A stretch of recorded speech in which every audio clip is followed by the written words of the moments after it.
Panibagong araw, panibagong buhay, panibagong gagawin na naman natin sa araw na ito. Magandang araw sa ating lahat, mga kaplantito at plantita natin dyan.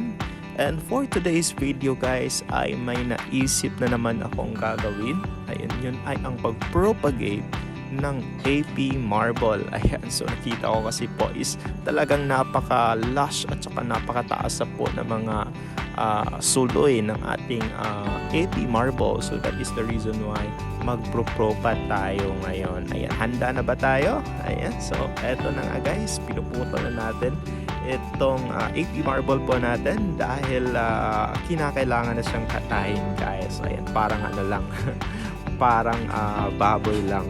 Ayan, so ayun, sana isamahan niyo po ako habang nanonood po kayo ay mag-enjoy po tayong lahat. Ayun na nga guys, so pinuputol natin, ayan yung mga area, yung mga stems na pwede nang putulin. Makapag-propa na naman tayo at may maibenta na naman tayo sa susunod na buwan. Ayan, so eto, nakita naman natin na ang dami natin nakuha dito guys, and for sure is makakapagtanim na naman tayo. Ayan na nga, ang dami. Ayan, puputulin pa natin yan. So bago natin siya itanim, of course puputulin po natin muna. Ayan, so isa-isa para maging maganda ang pagkatanim. Ayan na nga guys.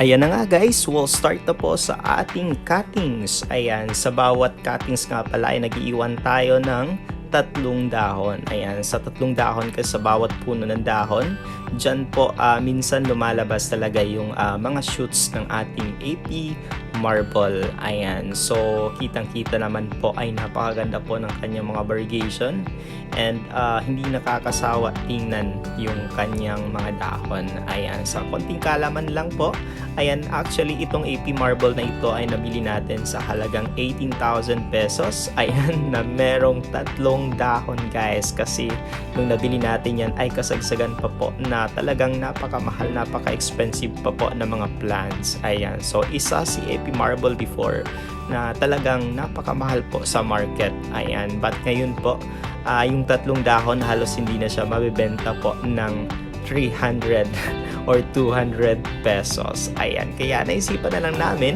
na palakihin at gawing mother na lang. So at least man lang ay makabawi po tayo kahit kokonte.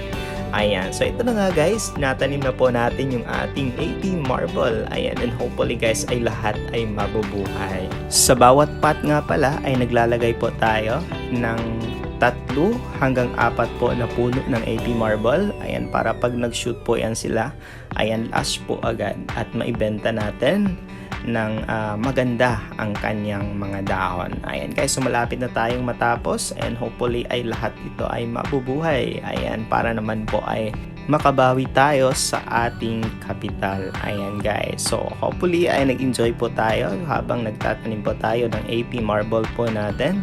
Ayan, anyway guys, so nilalagyan ko pala siya ng ng Dytein. Ayan, sinasawsaw ko siya sa Dytein para hindi po madapuan ng fungus. Ayan, so minsan kasi pag walang protection yung bawat dyan po minsan yung fungus po nagsisimula. Ayan na nga guys, malapit na tayong matapos, and hopefully ay maging successful ang lahat ng ating propagation. Ayan, at hindi naman po masayang ang ating pagod at oras na ginugol po natin dito.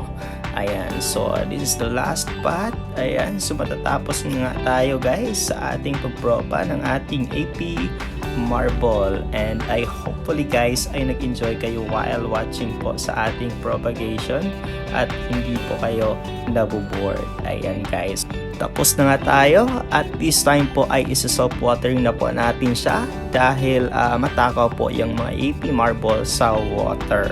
Ayan na guys, so thank you so much for watching, and hopefully guys ay nag-enjoy po tayong lahat. God bless you all, and bye bye po.